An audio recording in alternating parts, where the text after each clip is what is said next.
Hello viewers, welcome to my English YouTube channel. Friends, how are you all? I hope you all are good. Friends, in the last class we have seen future perfect tense. Today we will see here future perfect continuous tense. In this tense we will see the basic structure of future perfect continuous tense, and also we'll see here definition of future perfect continuous tense and many more. So let's start the videos. Before start the videos, I would like to say those who are new viewers, please like my videos and share my videos and also subscribe my channel. So let's go ahead. Friends, there is given the definition of future perfect continuous tense. So let's see. Future perfect continuous tense is used to describe or indicates actions that began in the past and will continue or occur to up to a certain point in the time in the future. तो यहाँ जो definition दिया हुआ है उसका कहने का तात्पर्य है कि फ्यूचर परफेक्ट कंटिन्यूस टेंस है जो जो पास्ट में स्टार्ट हुआ है और अभी तक वो चल ही रहा है। मीन्स किसी वो निश्चित समय में स्टार्ट हुआ है कोई भी एक्शन, कोई भी काम, और वो अभी तक वो गोइंग ऑन में है। मीन्स वो कंटिन्यू चल ही रहा है। इसको और भी सरल भाषा में समझे तो फ्यूचर परफेक्ट टेंस में एक एक्शन या कोई भी ऐसे एक्शन जो कि कोई एक समय में स्टार्ट हुआ है, मीन्स कोई समय को इसमें दर्शाता है कि वो काम कब से शुरू हुआ है और वो काम अभी फ्यूचर में चल ही रहा होगा। तो कोई काम कब स्टार्ट हुआ है और वो अभी फ्यूचर में भी चलते रहेगा, तो उसका जो टाइम पीरियड है उसको इसमें दर्शाया जाता है। तो यही हमारा क्या कहलाएगा, future perfect continuous tense. That means that work will be on continue, वो जारी ही रहेगा काम भविष्य में भी। तो आप लोग इसका डिफिनेशन समझ गए होंगे। आइए अब हम लोग फ्यूचर परफेक्ट टेंस का जो डिफिनेशन है उसको तो देख लिए हैं, अब इसका जो स्ट्रक्चर है, किस प्रकार से सेंटेंस फ्रेम होगा, उसको देखते हैं। तो स्ट्रक्चर हम जैसे कि देख पा रहे हैं, subject plus will have been plus V four plus object plus since या फॉर प्लस टाइम। तो यहाँ पर जो स्ट्रक्चर है हमारा, सब्जेक्ट होगा that means doer, will plus have plus been plus V four, that means I N G form आपको इसमें लिखना होगा।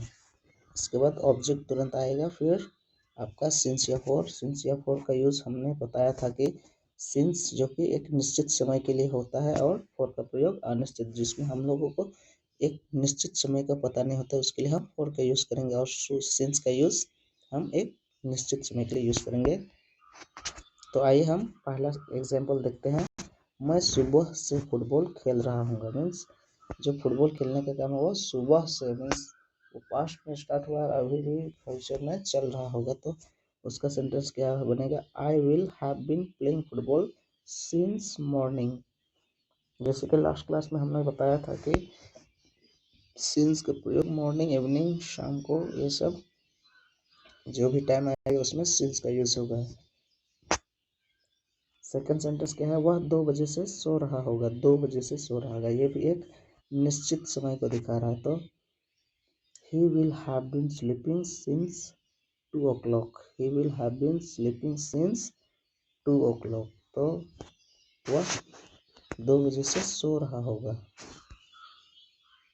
यहाँ तक किसी प्रकार का doubt, any confusion? If there is any doubt and confusion, so please ask through the message or comment. There's given some more examples.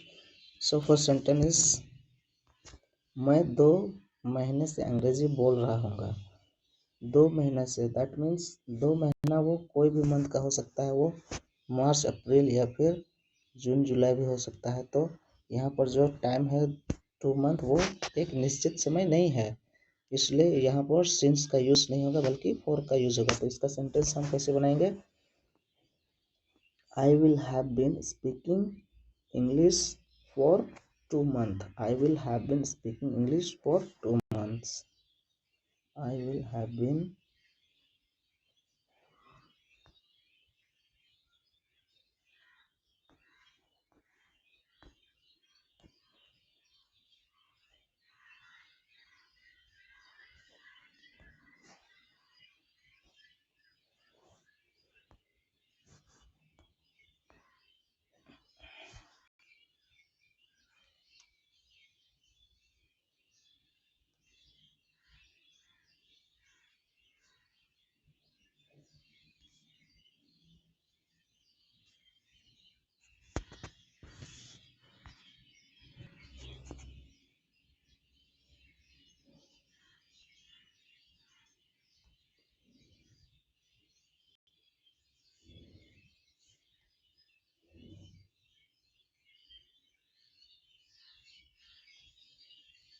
for 2 months।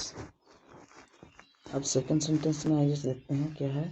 वह 2023 से स्कूल जा रहा होगा। ये 2023 ये भी एक निश्चित समय है, ये एक ईयर को दिखा रहा है और उसका करंट ईयर को दिखा रहा है जो कि 2023 है। तो इसका क्या हो जाएगा, वह 2023 से स्कूल जा रहा है, that means he will have been going to school since क्या हो जाएगा 2023, जबकि यहाँ 2 मंथ वो एक निश्चित समय नहीं था, यहाँ निश्चित टाइम बता रहा। तो क्या हो जाएगा, he will have been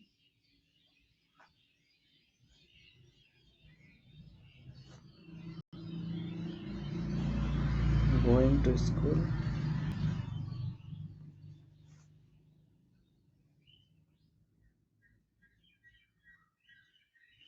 since 2024 sorry 2023। तो ये हमारा हुआ सेकंड सेंटेंस। आइए अब हम नेगेटिव सेंटेंस को देखते हैं, इसका स्ट्रक्चर क्या है, फिर उसका एक एक करके हम सेंटेंस का एग्जांपल देखेंगे। तो यहाँ पर हुआ subject plus will plus not plus have plus been plus before plus object for या सिंस का यूज होगा। इसके बाद टाइम पीरियड।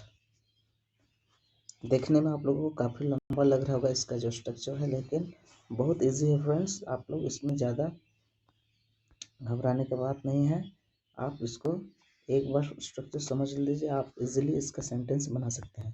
तो आइए हम पहला जो सेंटेंस है एग्जाम्पल उसको देखते हैं।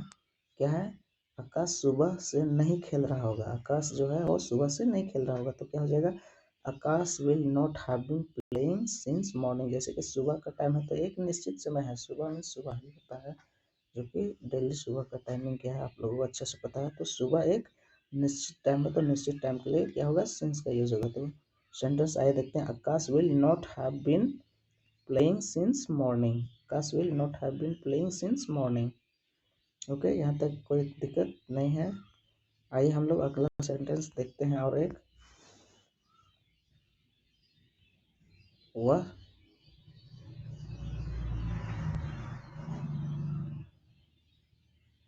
2 साल से स्कूल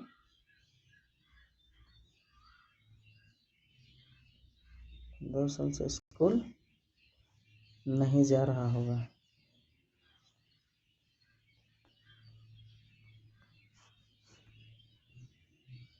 रहा होगा।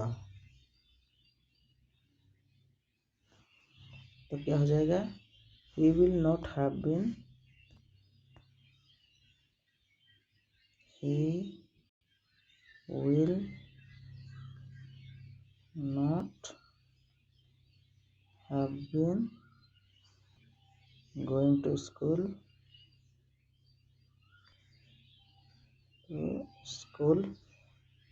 यहाँ स्पेस नहीं है, गोइंग टू स्कूल 2 साल में से ये निश्चित टाइम नहीं है, तो इसका क्या हो जाएगा, for 2 years, going to school for 2 years। Okay friends, आइए हम लोग आगे चलते हैं। अब यहाँ पर कुछ एक्सरसाइज दिया हुआ है, इसको हम लोग आइए सब लोग करते हैं मिल करके। और जो दूसरा सेंटेंस होगा वो आप लोग खुद से बनाइएगा। पहला सेंटेंस मैं बता देता हूँ, वह अपना काम 2 दिन से नहीं कर रहा होगा। तो इसका क्या हो जाएगा, he will not have been doing his work for 2 days। He will not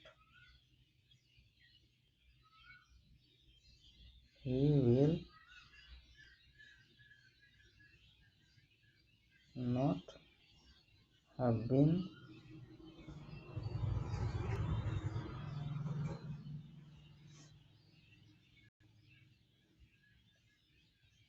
doing his work कब से, 2 दिन से। तो ये एक निश्चित समय नहीं है, तो क्या हो जाएगा, फॉर 2 days। तो ये हमारा हुआ इसका नेगेटिव सेंटेंस। अगला जो मैं सुबह से लिखता नहीं रहूँगा, इसका आप लोग खुद से सेंटेंस बनाइएगा और कमेंट करके जरूर से जरूर बताइएगा। अब यहाँ इंटरोगेटिव आइए देखते हैं। तो इंटरोगेटिव कैसे बनता है, इसको पहले स्ट्रक्चर समझ लेते हैं, फिर इसके एग्जाम्पल देखते हैं। तो जो स्ट्रक्चर है वो है will plus subject plus not plus have plus been plus before plus object और प्लस फॉर या सिंस इसमें भी लगेगा, फॉर या सिंस प्लस क्या हो जाएगा, टाइम पीरियड इसमें मेंशन होगा। तो ये हमारा हुआ स्ट्रक्चर। तो पहला जो एग्जाम्पल है, क्या हुआ, 8 बजे से स्कूल नहीं पहुंचा होगा। क्या हुआ, 8 बजे स्कूल नहीं पहुंचा होगा। तो इसका क्या हो जाएगा, will he not have been going to school. यहाँ क्या हो जाएगा, 8 बजे मीन्स ये पक्का टाइम है, तो सिंस क्या हो जाएगा, सिंस 8 o'clock, सिंस 8 o'clock। यहाँ तक कोई दिक्कत। Will he not have been going to school since 8 o'clock। क्या हुआ, 8 बजे स्कूल नहीं पहुंचा होगा। और सॉरी, यहाँ पहुंचना का क्या हो जाएगा, रीचिंग।